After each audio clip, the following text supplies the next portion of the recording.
dari mana dia mengambil harta. Aminal halal am minal haram. Apakah dari yang halal ataukah dari yang haram? Hadis riwayat siapa tadi? HR siapa? Bukhari. Dalam hadis ini Nabi SAW menjelaskan tentang realita yang terjadi di tengah umatnya di akhir zaman. Dan realita di akhir zaman itu bagian dari tanda kiamat. Realita di akhir zaman itu bagian dari tanda kiamat.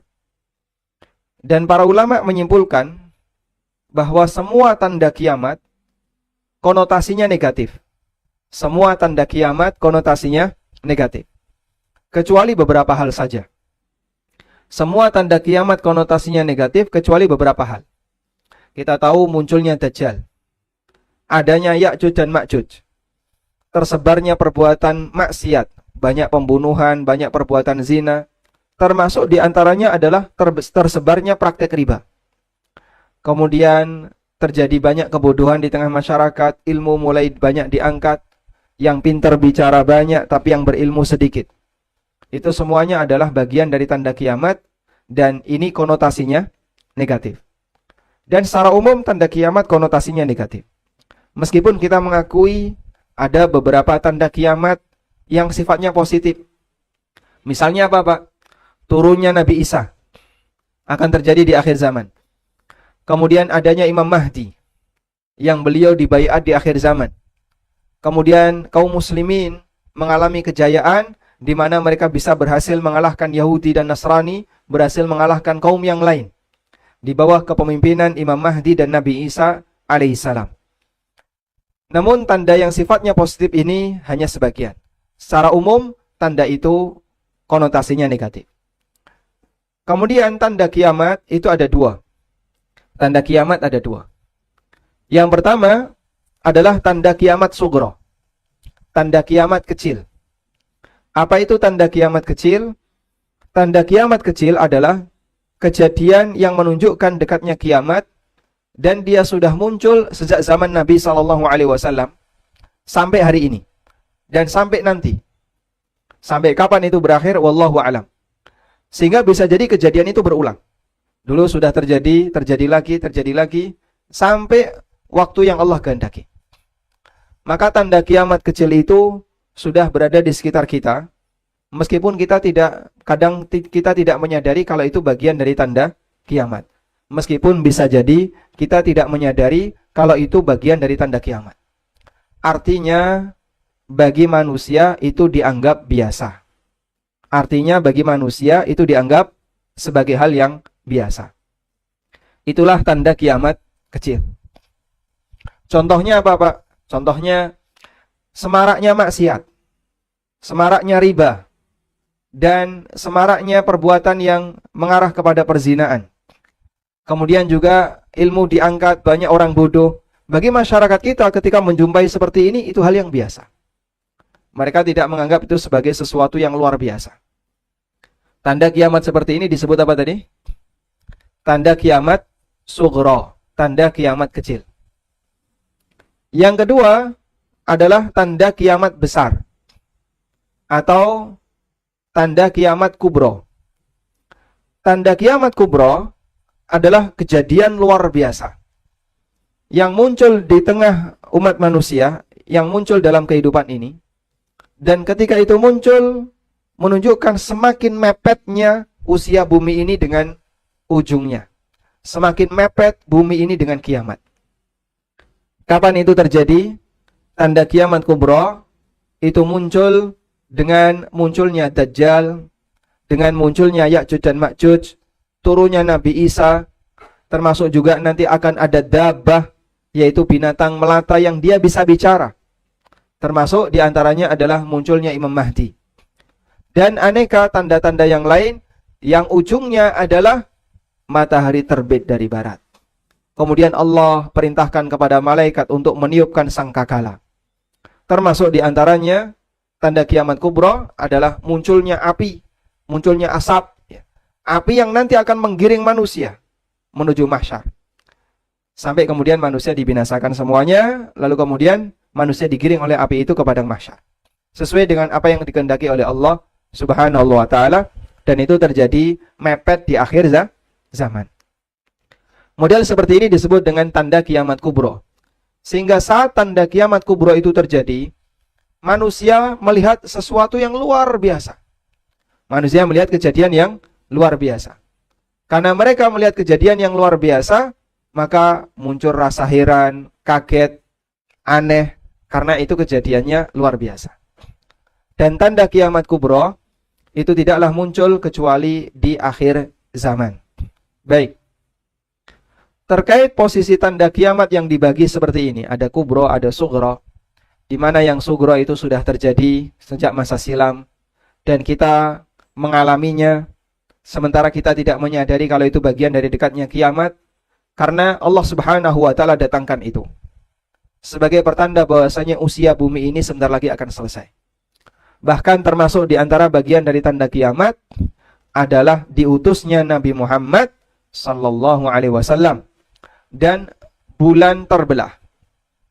Allah Subhanahu wa taala berfirman, "Iqtarabatis sa'atu wansyaqqal qamar." Kiamat sudah dekat dan bulan itu terbelah. Kapan bulan itu terbelah, Pak? Kapan bulan terbelah? Kapan? Ketika Rasulullah sallallahu alaihi wasallam di mana?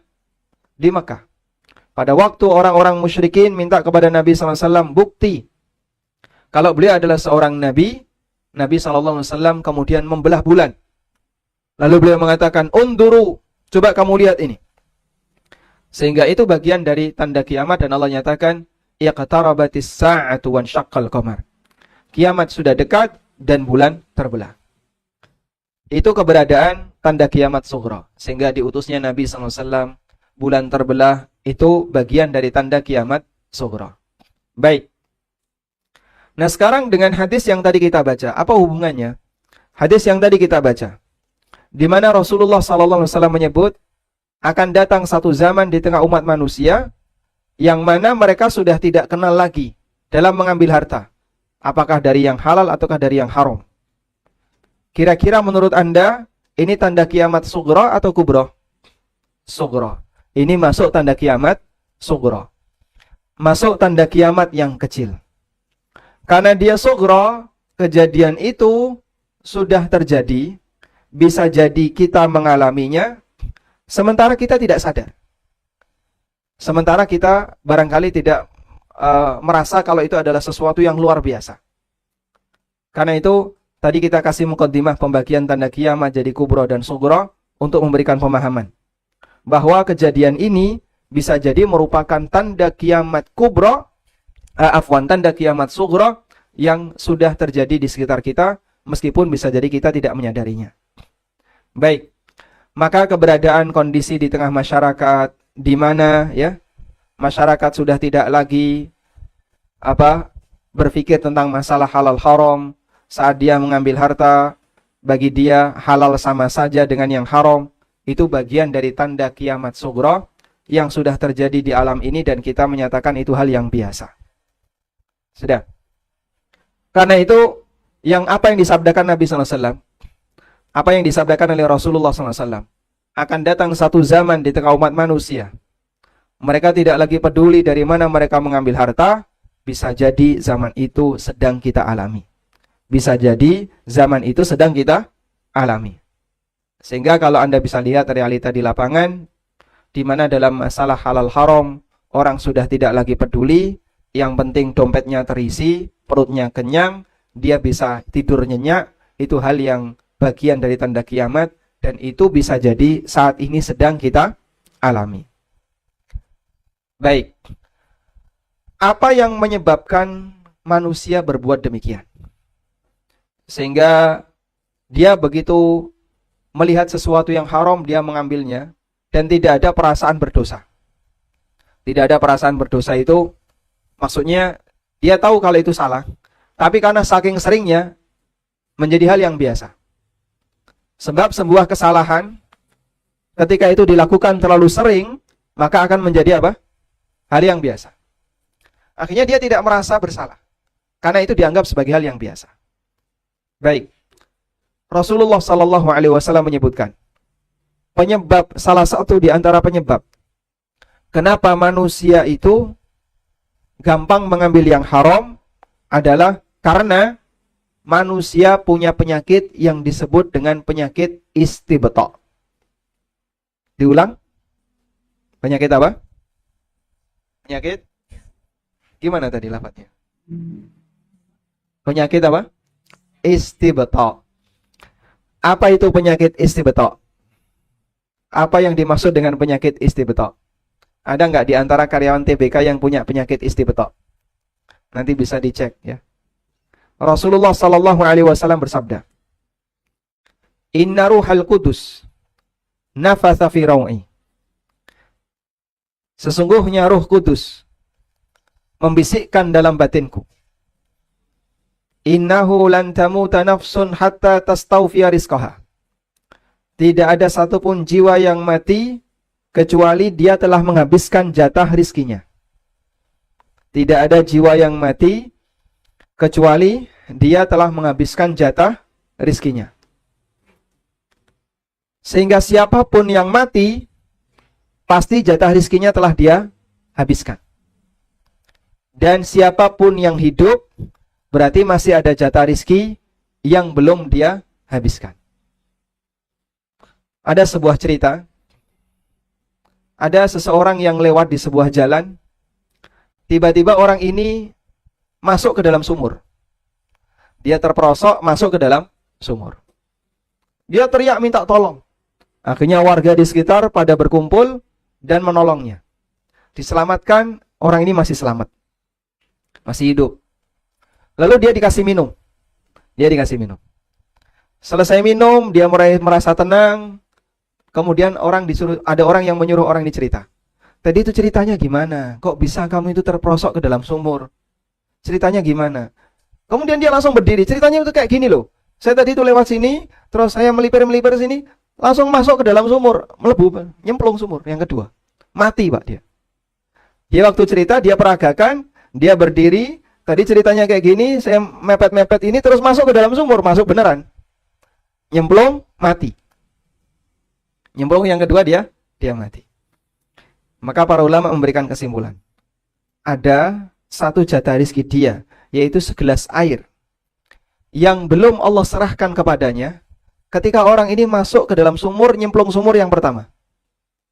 Sehingga saat dia nyemplung sumur pertama, karena masih ada satu rizki dia yang belum dia dapatkan, Allah jadikan orang ini masih hidup. Karena itu bagian dari prinsip yang diajarkan dalam syariat. Dan itu telah ditegaskan oleh Nabi SAW. Innahu lan tamuta nafsun hatta tastawfiya rizqaha. Tidak ada satupun jiwa yang mati sampai jatah rizkinya habis. Sampai jatah rizkinya itu dia terima semuanya. Di salah satu daerah di Yogyakarta, ada seorang petani yang tanahnya dilewati jalan tol. Tanahnya dilewati jalan tol. Dibeli oleh pemerintah dengan harga sekian. Dia mendapatkan kurang lebih 6M. Diterima 6M. Besoknya dia digigit ular di tanah itu, mati. Selisih sehari. Sehingga Allah Subhanahu wa taala takdirkan, manusia kalau belum menerima seluruh jatah rizkinya, dia akan bertahan hidup. Begitu dia terima jatah rizkinya dan semuanya sudah habis, maka dia akan mati. Makanya kalau ada orang yang dia sakit-sakitan, ya, usia sudah 80 tahun ke atas, bolak-balik melbu metu rumah sakit, bikin keluarga semuanya sudah gemes, ya. Berharap kapan orang ini sehat, kapan orang ini mati. Bisa jadi dalam pikirannya, kenapa orang ini nggak mati-mati? Jawabannya satu, apa itu? Jatah rizkinya belum habis. Karena kalau manusia jatah rizkinya habis, maka barulah dia akan mati. Pak, kalau begitu kita stop jatah rizkinya. Tidak bisa. Tidak ada manusia yang bisa menghalangi jatah rizki manusia yang lain. Karena itu bagian dari takdir Allah Subhanahu wa taala, dan manusia tidak punya peluang sepeser pun untuk melakukan intervensi, ikut campur terhadap takdir semacam ini. Baik.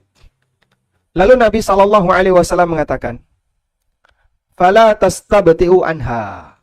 Karena itu janganlah kamu memiliki penyakit istibto. Janganlah kamu punya penyakit istibto. Apa itu penyakit istibto? Penyakit istibto artinya adalah ingin cepat sukses sebelum waktunya. Ingin cepat sukses sebelum waktunya. Ingin punya sesuatu sebelum waktunya. Sehingga karena belum waktunya, dia memaksakan diri. Saat dia memaksakan diri, kadang yang nggak pakai aturan, maka dia senggol riba di sebelah kiri. Dia nabrak sesuatu yang haram di depannya. Dia kadang nyerong, terjerumus ke dalam transaksi yang dilarang. Karena dia ingin mendapatkan kesuksesan sebelum waktunya. Sehingga efek sampingnya adalah dia mencari sesuatu yang haram, yang penting targetnya terpenuhi. Contoh real di lapangan apa, Pak? Oh, banyak sekali. Ini karyawan kapan punya motor baru? Kalau seperti ini terus jadi karyawan kapan punya motor baru? Dia berpikir, kalau saya nabung kayaknya kok nggak kelar-kelar. Akhirnya apa yang dia lakukan? Ini kalau nunggu nabung, nggak bakalan bisa punya motor baru. Akhirnya apa? Leasing ribawi. Dia ngambil motor melalui leasing yang riba. Kredit, tapi kredit dengan cara yang riba. Datang ke leasing yang ribawi.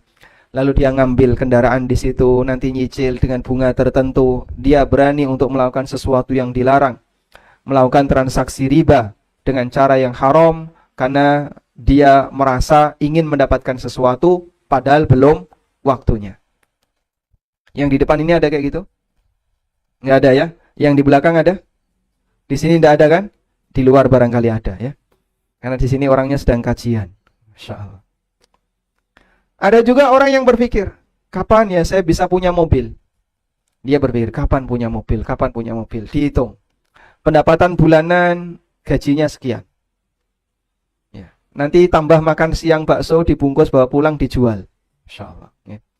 Berarti per hari dapat duit 20.000. Karena nggak ngerokok, hemat 20.000. Tinggal di masjid sebagai marbot, gratis, nggak bayar. Ada pengajian ibu-ibu, dapat makan gratis. Save 30.000. Total yang dia dapetin dalam sebulan anggap 2 juta. 2 juta Pak, ini net 2 juta per bulan. Ini kalau saya pakai untuk nabung biar bisa beli mobil, kayaknya kok nggak sanggup. Tapi kalau nyicil 1,5 juta per bulan bisa. Akhirnya dia ngambil mobil Cherry tahun 80. Sudah terbit belum? Hah? Ada nggak? Anggaplah ada. Cicilan 1,5 juta atau 1 juta. Yang penting punya mobil, tapi dengan cara yang haram. Itu contoh praktek apa? Praktek apa? Istibto. Ingin cepat sukses sebelum waktunya. Dan ini dialami oleh manusia, baik kelas bawah maupun kelas atas. Yang di bawah dia dikejar-kejar oleh keinginan. Pengen ganti HP, pengen ganti motor, pengen punya mobil. Yang kelas atas juga dikejar oleh target. Pokoknya tahun depan harus sudah punya rumah. Akhirnya ketika tabungannya merasa kurang, dia pun pakai apa? KPR riba. Dan itu semuanya terjadi berawal dari penyakit istibto. Ada waktunya orang itu akan mendapatkan sesuatu sesuai yang Allah kehendaki. Ada waktunya orang punya kekayaan. Ada waktunya orang itu akan mendapatkan apa yang dia inginkan. Namun ketika manusia nggak sabar, dia ingin mendapatkan lebih cepat. Saat dia ingin mendapatkan lebih cepat, bisa jadi keberkahan itu dicabut. Suatu ketika, Ali bin Abi Thalib menitipkan barangnya kepada si A. Ali bin Abi Thalib titip barangnya kepada si A. Lalu beliau menyelesaikan kepentingannya. Selesai tugas, selesai merampungkan kepentingannya, Ali balik. Ternyata barang tadi dibawa lari oleh orang tersebut. Barang tadi dibawa lari oleh orang tersebut. Akhirnya dikejar, ketangkap. Dah. Setelah ketangkap, Ali radhiyallahu anhu mengatakan, saya tadi itu punya rencana akan memberikan harta ini kepada kamu. Tapi karena kamu nggak sabar, sehingga kamu bawa lari barang ini, dimaling harta itu. Sekarang nggak jadi saya berikan ke kamu, diambil lagi oleh Ali bin Abi Thalib. Sudah? Itu salah satu di antara contoh. Kadang ada harta halal yang akan Allah berikan kepada sang hamba. Namun ketika hamba ini nggak sabar, dia sudah mengambil dengan cara yang haram, sehingga dia nggak jadi dapat yang halal. Dia mengambil yang haram sehingga dia nggak jadi dapat yang halal. Dan efek nggak sabar itu disebabkan karena istibta', ingin cepat sukses sebelum waktunya. Makanya ini penyakit yang berbahaya. Saya membuat ilustrasi seperti ini ya. Jadi jatah rezeki kita tadi sudah kita sampaikan, jatah rezeki kita sudah ditetapkan atau belum? Sudah atau belum? Sudah. Anggaplah misalnya satu orang yang ada di depan Anda, yang ada di depan kita ini, saya, Anda, dan teman-teman semuanya, anggap satu orang diberi oleh Allah jatah rezeki misalnya 5 miliar. Jatah rezekinya fulan 5 miliar. Dari mulai lahir sampai mati, totalnya 5 miliar. Total 5 miliar ini akan kita isi dengan cara kita bekerja, atau kita mendapatkan sesuatu dari yang lain, misalnya dari warisan, dari hibah, dan seterusnya. Tapi totalnya 5 miliar. Sudah? Kalau Anda mengambil dengan cara yang halal, maka 5 miliar ini warnanya biru. Biru semuanya.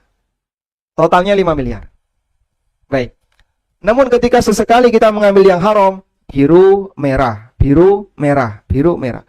Tetap 5 miliar, tapi warnanya ada yang biru, ada yang merah.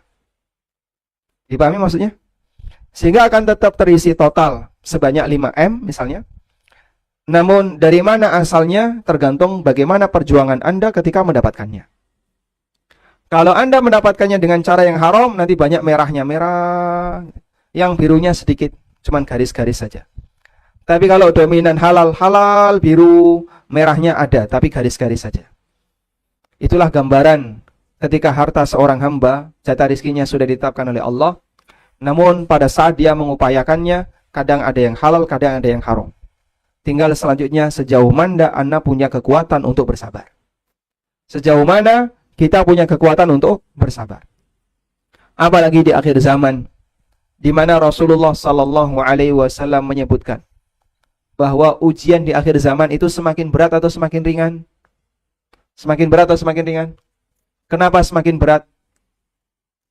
Kenapa semakin berat? Karena yang maksiat makin banyak.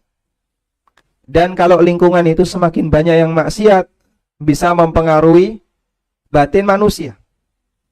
Makanya di posisi akhir zaman, ketika maksiat merajalela, orang butuh sabar lebih kuat. Karena itu Nabi SAW menyebut orang yang bersabar di akhir zaman, komitmen dengan agamanya, seperti manusia yang menggenggam bara api. Rasulullah SAW pernah mengatakan, sayati ala nasi zamanun al-mutamassiku bidinihi kal-qabidi alal jamri. Akan datang satu zaman di tengah umat manusia, orang yang komitmen dengan agama itu seperti menggenggam bara api. Nyekel bakso panas baru dibakar, jenengan kuat boten? Nanti dingin loh Pak, setelah dingin boleh dimakan. Kita tidak mau, panasan tangan ini. Ibaratnya menggenggam bara api, Masya Allah, lebih panas lagi. Cuman bara api itu kalau nggak digenggam, dilepas, padam. Tapi kalau kita genggam, rasanya panas. Sehingga ketika orang itu komitmen dengan agama, dan dia terus bersabar, rasanya nggak enak, panas. Teman saya ini, apalagi kalau sudah nikah ya, terus dimotivasi oleh istrinya, itu loh Pak, sudah bisa beli mobil, itu loh koncomu wis tuku omah. Orang tuanya juga gitu. Itu loh koncomu dhisik dolan bareng saiki wis tuku lemah. Kowe satu tuku apa? Tuku omah. Masya Allah ya. Sehingga kadang ada orang itu termotivasi karena dorongan dari kanan kirinya, suasana kanan kirinya. Oh nggih Pak, nika KPR, nika leasing, nika. Tapi kan bisa jadi orang tua nggak tahu. Bisa jadi orang yang punya hawa nafsu ini nggak tahu. Sampai kapan kamu jadi karyawan? Sampai kiamat. Awakmu dhewe ora mati sampai kiamat kok ya. Ora mati sampai kiamat. Sampai kapan kamu akan jadi seperti ini? Kamu harus ini, kamu harus ini. Akhirnya kadang waliyadzubillah, orang itu melakukan sesuatu yang haram demi mengejar harapan, cita-cita, keinginan yang tidak ada ujungnya. Yang tidak ada ujungnya. Selalu mengharapkan tambah, tambah, tambah, terus bertambah. Itulah kondisi yang dialami oleh manusia. Makanya siapa yang berusaha untuk komitmen dengan agamanya disebut oleh Nabi SAW seperti orang yang menggenggam bara api. Tapi kalau dia nggak sabar, bara api itu dilepas, jadinya apa? Redup, mati. Agama yang ada pada diri kita, hati kita juga seperti itu. Kalau kita nggak komitmen, nanti agama itu akan redup, sampai akhirnya hanyut bersama dengan apa yang ada di masyarakat. Maka butuh sabar. Baik, ini penyebab yang pertama. Jadi penyebab kenapa manusia itu menjadi orang yang tidak tahu dalam mencari harta, sehingga dia gampang mencari harta yang halal, yang haram semuanya diambil, karena mereka punya penyakit apa? Istibta. Yang kedua adalah karena mereka tidak punya ilmu tentang masalah halal haram, sehingga tersebarnya kebodohan, masyarakat tidak punya kepedulian untuk belajar. Akhirnya mereka tidak ngerti batasan mana yang halal, batasan mana yang haram, mereka tidak tahu. Sebabnya apa? Bodoh. Nek wong niku bodoh, nggak ngerti, maka dia melakukan sesuatu tanpa menyadari kalau itu salah. Betul kayak gitu? Iya. Orang kalau nggak ngerti, dia melakukan sesuatu dan dia nggak sadar kalau perbuatannya adalah salah. Karena itulah Umar bin Khattab radhiyallahu anhu mensyaratkan, yang mau dagang harus paham fikihnya. Yang mau berjualan harus ngerti fikihnya. Demikian pula yang dikatakan oleh Ali bin Abi Thalib. Man ittajara qabla ayyatafaqqaha irtatama fir riba tsumma irtatam. Siapa yang berdagang sebelum dia paham ilmunya, maka dia akan terjerumus ke dalam riba, lalu semakin terjerumus. Akhirnya sulit bagi dia untuk keluar dari riba. Gara-gara dia sudah terikat dengan kebiasaannya, dengan riba yang menjadi kebiasaannya. Sehingga orang itu ketika bodoh, tidak tahu ilmu agama, maka dia akan melakukan sesuatu yang terlarang tanpa sadar. Alhamdulillah, sekarang kajian agama sudah semakin semarak, semakin banyak, sehingga orang jadi mulai kenal. Dulu yang namanya kajian masalah muamalah itu hampir tidak ada. Sewaktu saya belajar, hampir tidak ada ustadz yang membahas masalah muamalah. Jarang sekali, kalaupun ada cuma 1-2. Nah, ketika kajian muamalah itu mulai muncul di kalangan teman-teman yang ada di Jogja, Masya Allah, yang ikut banyak sekali. Dan itu pun banyak yang nggak dong, ya, banyak yang nggak paham. Saya masih ingat ya, pernah kajian tentang fikih muamalah diampu oleh Al-Ustadz Aris Munandar. Awalnya waktu kajian yang datang puluhan. Terus mereteli, sampai sekian pertemuan yang datang tinggal 3 orang. 3 orang siapa Pak? Ustadz Aris, saya sebagai pengantar, antar jemput, dan takmir. Bubar dia nih, karena tidak paham. Dulu mereteli itu karena nggak paham. Nah, sehingga terkadang orang disuguhi sesuatu karena materinya terlalu berat, nggak paham. Sekarang Masya Allah, hampir yang namanya kajian muamalah, banyak orang yang sudah mengenal, sehingga semarak di masyarakat. Tentang masalah anti riba, banyak orang yang kenal, semarak di masyarakat.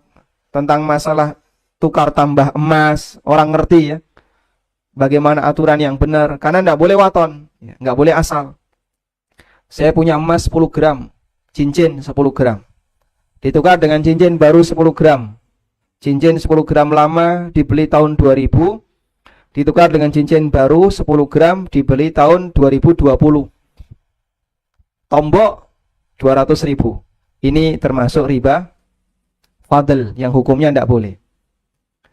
Sehingga orang sekarang mulai paham sejak kajian seputar masalah muamalah itu semakin semarak. Karena itu kita layak bersyukur kepada Allah. Dengan adanya media komunikasi, medsos, dan seterusnya, kita bisa manfaatkan untuk bersama-sama belajar. Ya, maka jenengan belajar itu sehari berapa jam? 4 jam. Dari jam berapa? Jam 24.00 sampai jam 4.00. Insyaallah. Waya wong turu ya. Jadi sempatkan waktu untuk belajar. Di luar Anda bekerja, selesai bekerja, pulang. Kalau bisa sehari, jadikan prinsip. Sehari saya harus baca. Sehari saya harus mendengarkan ceramah. Karena kalau nggak seperti itu, kita akan menjadi orang yang bertahan dalam kebodohan. Jadilah manusia yang istiqomah dalam memegang kebenaran dan jangan istiqomah dalam kebodohan. Jadi wong bodoh niku membanggakan tidak? Jadi wong bodoh itu membanggakan tidak? Memalukan. Ya. Apalagi bodoh dalam masalah agama. Kalau Anda bodoh dalam masalah teknologi dikatakan katrok. Maka orang yang bodoh dalam masalah agama katrok kuadrat. Kau yang ini kok gak ngerti katrok kowe iki. Nah, gitu katakan demikian. Biar orang itu punya motivasi untuk belajar ilmu agama. Masya Allah nih bahas masalah HP itu bisa detail rinci. Ini HP fiturnya ini, Masya Allah detail. Dia ngerti, ini bisa seperti ini bisa mana? Dia itu ngerti, HP ini fiturnya apa saja dia ngerti. Tapi giliran bahas masalah agama, nol putul gak ngerti. Nah ini jangan sampai ya terjadi pada diri kita. Dikatakan katrok dalam masalah teknologi tidak apa-apa. Toh katrok dalam masalah teknologi tidak membuat kita mati, tidak membuat kita jadi kaliren. Tapi kalau katrok dalam masalah agama, membuat kita berdosa. Dan itu bisa membahayakan nasib kita di hari akhir. Wallahu a'lam. Demikian yang bisa kita sampaikan. Semoga bisa menjadi motivasi yang baik. Wassallallahu ala nabiyyina Muhammadin wa ala alihi wa sahbihi wasallam. Baik, cukup? Ada tanya jawab? Ada? Baik, saya bertanya, Anda menjawab ya. Pertanyaan yang pertama. Sebutkan macam-macam tanda kiamat. Silakan, Pak. 1. Yang pertama. Yang kedua. Baik, pertanyaan yang kedua. Apa yang dimaksud tanda kiamat sugro? Angkat tangan lagi. Temunya mana yang lain? Saya tunjuk ya. Pojok utara timur. Berdiri. Bangunin Mas, dibangunin kalau tidur. Masya Allah. Baik. Pertanyaannya, apa yang dimaksud tanda kiamat sugro? Oh iya, baik. Sudah jawab belum tadi? Belum jawab? Karena nggak sampai suaranya di sini. Ada mikrofon? Ada hadiahnya nggak? Ambil bakso nanti 1 ya, 1 buletan.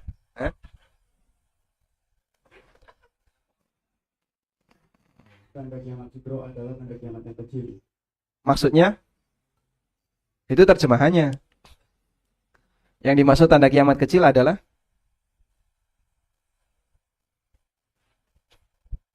baik, boleh call friend? Siapa yang mau disenggol? Sebelahnya. Nah, sebelahnya jawab. Berdiri Mas, berdiri. Tanda kiamat sugro adalah anak yang memperbudak orang tua. Masya Allah. Dapat dari mana ini? Tadi saya nggak ngomong kayak gitu. Loh, tadi saya kan nggak menyampaikan kayak gitu. Antum dapat dari mana? Apa yang dimaksud tanda kiamat sugro? Baik, boleh jawil sebelahnya. Sebelahnya berdiri. Jangan duduk di belakang ya, nanti tidak ditunjuk. Berdiri. Nah. Waalaikumsalam warahmatullahi wabarakatuh. Kiamat kecil yaitu gempa bumi, tsunami. Gimana? Podo karo mau. Loh, saya nggak nyebut itu kan tadi. Berarti waktu kajian berhayal ke yang lain ini mestinya. Tanda kiamat sugro adalah depannya, coba depannya. Tanda kiamat sugro adalah tanda kiamat yang sudah terjadi sejak siapa? Sejak zaman Nabi Sallallahu Alaihi Wasallam hingga sekarang. Dan masyarakat merasa itu hal yang biasa. Baik ya. Contohnya apa contohnya tadi? Tersebarnya kebodohan, banyaknya perbuatan maksiat, dan aneka pelanggaran-pelanggaran syariat yang lainnya. Termasuk diantaranya orang tidak peduli dalam mencari harta. Baik. Sudah keluar snacknya ya kita akhiri. Baik, yang mau menyampaikan sesuatu silahkan. Ada yang mau bertanya silahkan. Silahkan. Yang bertanya mana ini? Ada suaranya nggak ada orangnya? Oh di sini, Masya Allah. Assalamualaikum warahmatullahi wabarakatuh. Waalaikumsalam warahmatullahi wabarakatuh. Bagaimana cara tidak terjadi riba? Masya Allah, itu panjang sekali penjelasannya itu. Itu workshop 2 hari. Bagaimana cara muamalah yang benar agar tidak terjerumus ke dalam riba, itu kan panjang sekali. Dan ada buku yang sudah saya tulis tentang masalah ini, yaitu buku yang berjudul Pengantar Fikih Jual Beli dan Harta Haram. Nah, barangkali ada sebagian teman-teman yang punya, nanti silahkan membaca buku itu. Buku itu membahas tentang masalah bagaimana cara jual beli yang benar. Bagaimana cara muamalah yang benar dari nol. Belajarnya dari nol. Dari mulai mengenal definisi, terus mengenal macam-macam rincian, lalu syarat, rukun, syarat, kemudian kesepakatan pelengkap, dan seterusnya. Itu ada di buku Pengantar Fikih Jual Beli dan Harta Haram. Baik, nanti kami sarankan untuk baca buku itu ya. Karena kalau ini dijelaskan, workshop 2 hari. Selanjutnya.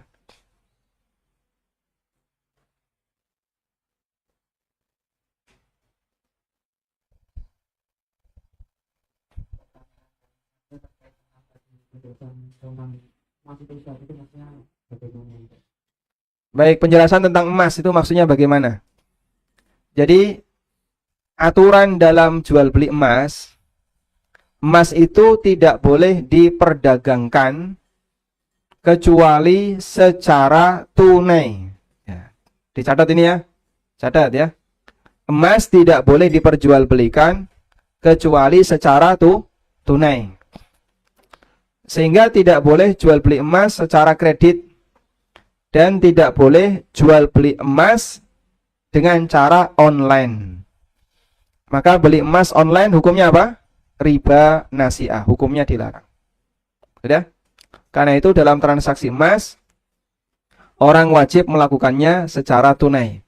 Berdasarkan sabda Nabi SAW, "Adza bidzahab riban illaha waha." Emas dengan emas itu riba kecuali tunai. Adza bil fiddah riban illaha waha. Emas dengan perak itu riba kecuali dilakukan secara tunai. Maka kalau ada teman-teman yang pernah jual beli emas namun dilakukan secara kredit atau melalui online, itu dosa besar dan harus bertobat. Nah, Mungkin itu bisa dijelaskan tentang cara ada yang tukar tambah emas lah itu bagaimana? Atau mungkin kalau saya emas itu kalau itu seperti itu tidak boleh. kalau tukar tambah emas apakah boleh? Jawabannya boleh, tapi harus sama kuantitas dan dilakukan secara tunai. Sehingga Anda misalnya punya emas cincin ya. Emas cincin 5 gram, dibeli tahun 2010. 10 tahun berikutnya, tahun 2020, Anda mau jual cincin 10 gram ini atau cincin 5 gram ini. Dapat cincin baru 5 gram. Nombok enggak? Nombok enggak? Nombok. Sehingga nombok 200.000 misalnya. Cincin lama, cincin baru, beratnya sama, cuman cincin yang baru itu plus 200.000. Adanya pertambahan 200.000 itu masuk dalam kategori riba fadl. Riba karena ada kelebihan. Dipahami insyaallah? Karena Rasulullah SAW mensyaratkan adzabu bidzahab wal fiddah bil fiddah mithlan bimithlin sawa'an bisawain. Emas dengan emas, perak dengan perak itu harus sama kuantitas, yadan biyadin, dilakukan dari tangan ke tangan alias tunai. Wallahu a'lam.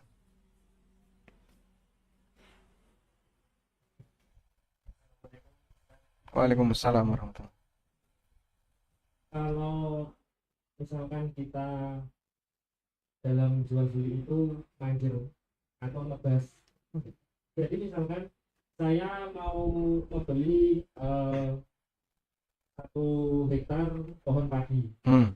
tetapi saya bayarnya di depan ketika padi itu belum berbuah.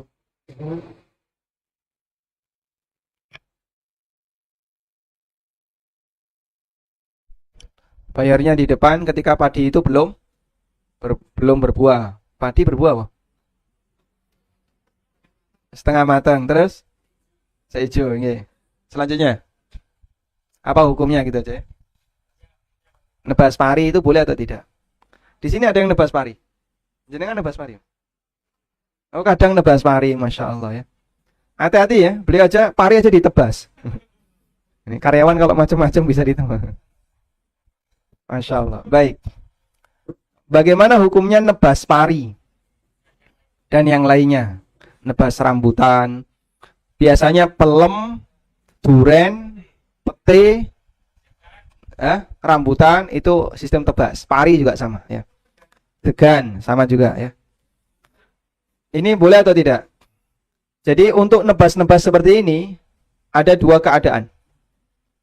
Yang pertama, jika masa panennya masih lama, masa panen masih lama, maka nebas seperti ini goror besar dan dilarang oleh Nabi Sallallahu Alaihi Wasallam. Berdasarkan hadis, naha Rasulullah Sallallahu Alaihi Wasallam ayyabi ats-thimar hatta yabdu salahuha. Nabi Sallallahu Alaihi Wasallam melarang orang itu menjual buah-buahan sampai layak untuk dipanen. Sehingga yang dimaksud di sini, larangan di sini adalah karena masa panennya masih lama. Misalnya pari itu masih hijau, baru kemata, tahu kemata? Meletek itu ya. Atau kalau pohon buah seperti degan atau misalnya pelem atau mangga sama ya, rambutan itu masih kecil-kecil. Ini panennya kapan? Masih 3 bulan lagi, 4 bulan lagi. Yang seperti ini tidak boleh. Karena jadinya nggak jelas. Apakah nanti akan berhasil panen ataukah gagal panen, nggak jelas. Yang kedua, nebas pari, buah dan turunannya dan masa panennya sudah dekat. Misalnya tinggal sehari 2 hari lagi. Sehingga dia sudah layak untuk dipanen. Cuman ngambilnya masalah hari saja. Apakah hari ini atau besok atau lusa? Hari ini belum sempat, besok belum sempat, lusa belum sempat. Kalau seperti ini insya Allah diperbolehkan karena sudah layak untuk dipanen. Sehingga nebas pari itu boleh asal layak untuk dipanen. Lalu nanti ukurannya gimana? Harus menggunakan ahli takhris. Ahli takhris itu apa, Pak? Orang yang pinter menakar. Sehingga diukur pari dengan luas sekian, jaraknya sekian. Orang bisa ngitung, oh ini kurang lebih akan keluar beras sekian. Nanti metu gabah sekian kintal. Nah, kira-kira itu nanti kan ada plus minusnya ya. Plus minus misalnya 5 kilo atau plus minus 3 kilo. Insya Allah tidak masalah. Karena plus minus di sini nilainya kecil sehingga masuk dalam kategori goror yang kecil. Wallahu a'lam. Walhamdulillah. Menjawab? Baik.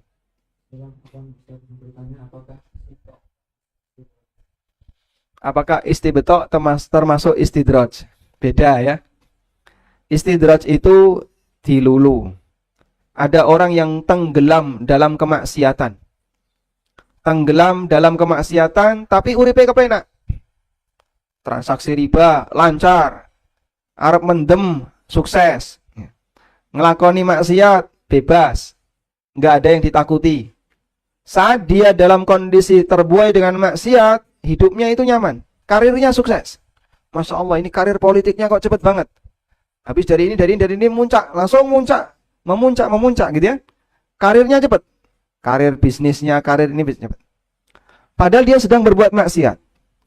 Praktek seperti itu disebut dengan istidraj. Disebut dengan apa? Istidraj. Dan ketika itu terjadi, waspadalah. Karena Allah Subhanahu wa taala mengatakan, sanastadrijuhum min haitsu la ya'lamun. Aku berikan mereka istidraj sementara mereka enggak tahu, artinya mereka enggak sadar. Karena orang kalau sudah istidraj itu dia merasa nyaman. Lalu kemudian di akhir hukumannya semakin besar. Waliyadzubillah. Maka waspadalah dengan kondisi itu, istidraj. Maksiat kok lancar, ketika buka sesuatu internetnya lancar. Wah, lancar ya. Lancar. Biasanya padahal kalau mau download kajian muter-muter. Begitu nonton video nggak bener, lancar. Itu bisa jadi apa? Istidraj. Wallahu a'lam. Walhamdulillah. Ada yang mau disampaikan dari peserta? Nggak ada? Baik. Minta apa, Mas? Oh, minta teh beliau. Oh, belum kebagian ya.